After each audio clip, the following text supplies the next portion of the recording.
How can we push current 3D printing technologies, additive manufacturing technologies, to create what we're calling a printable firearm? So this is an alternative form of manufacture. There are other ways of making firearms, ways of doing it better. But we foresee a future where 3D printing is a kind of more diffuse and ubiquitous and powerful technology, more likely to be in your hands. And so how to use this technology right now, to be ambitious with it, how close can we get to a completely printable firearm? There's flex in the piece, so even though we broke the back buffering and everything, it wasn't from fire.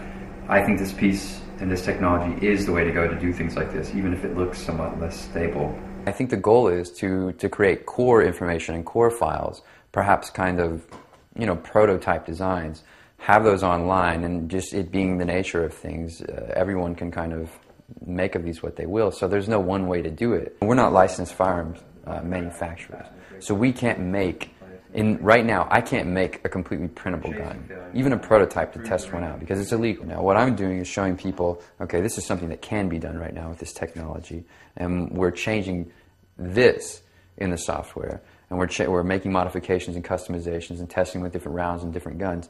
But what we make won't look like a plastic AR-15. What we make will just be the gun at its most essential, something that just is a firearm, practically speaking. I understand the question that somebody asks, why develop this when you could develop anything? Well, I didn't begin the process by thinking, well, what can I make?